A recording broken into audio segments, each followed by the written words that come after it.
Display, it will come as no surprise to you, is the 5-inch colour TFT.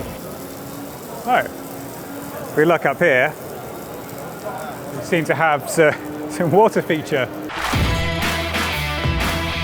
Hello and welcome to EICMA, also known as the Milan Bike Show, and I'm here with what might just be the bike of the show. I know from there it looks a bit like a Suzuki GSX-8R, but it has one letter difference in the name, and that does actually change quite a bit. You'll see here we have an R because this is the GSX-8R. Now up until about here it all looks very 8S-ish, but from there onwards it suddenly gets a lot different. We have this new fairing with smallish windscreen, new fairing mounted wing mirrors, and now they're not actually clip-ons, they're more actually bolt-ons, so these bolt-on riser bars which kind of drop your arms down a little bit, but not dramatically, so it should actually still be quite comfortable. The frame is the same as the 8S, so it is a steel spar frame with a separate aluminium subframe. Engine is the same as well, but obviously we should note that this is a brand new engine from Suzuki as of last year. Now that's a big deal because obviously Suzuki has been kind of plugging away the same stuff for quite a while now. So a whole new engine from Suzuki, that's a big deal. It's a parallel twin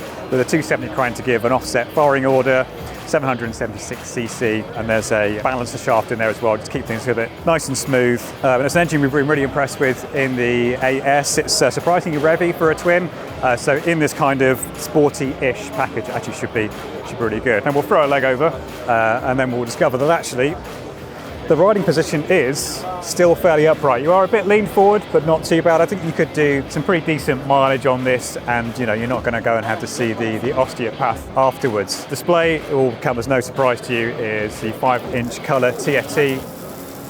Oh, if we look up here, we seem to have some water feature.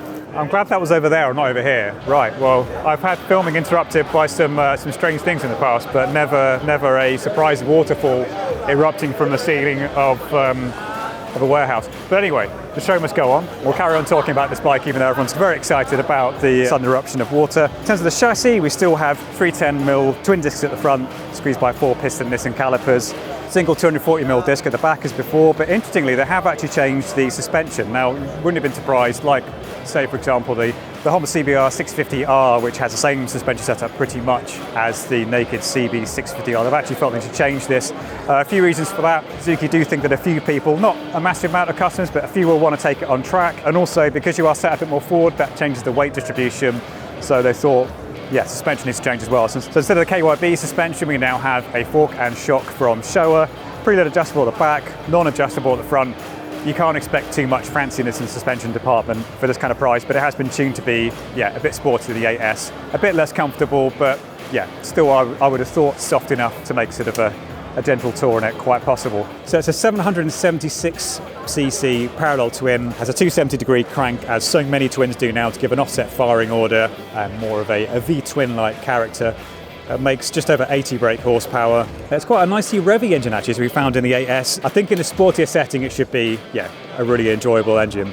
In terms of electronics, it's all the same as before. So from these nice chunky switches on the handlebar, you can access 3 different riding modes, 3 levels of traction control. The ABS is non-adjustable, but it's there, and it's a simple kind, not cornering ABS on this. You also get an up and down quick shifter as standard. So yeah, a pretty decent electronics package considering the cost. Now speaking of the cost, we don't actually know how much it's going to be yet. We think it's going to be just under 9 grand, which is going to make it a bit more expensive than a Yamaha R7, which obviously this is clearly targeting, but this is a much less extreme package. An R7 has pretty much an R6 riding position. This isn't like that at all. It's much more relaxed, but needless to say, people who find the R7 a bit too extreme are probably going to be looking at this with a lot of interest. RS660 is another one. It'll come in a bit less than the RS660 Aprilia. You've also got that recently updated CBR650R from Honda to consider as well. Now these are going to be in dealers, we think, probably about February next year. In terms of colours, we have this blue, and then there's a black, and there's a silver. What do you think?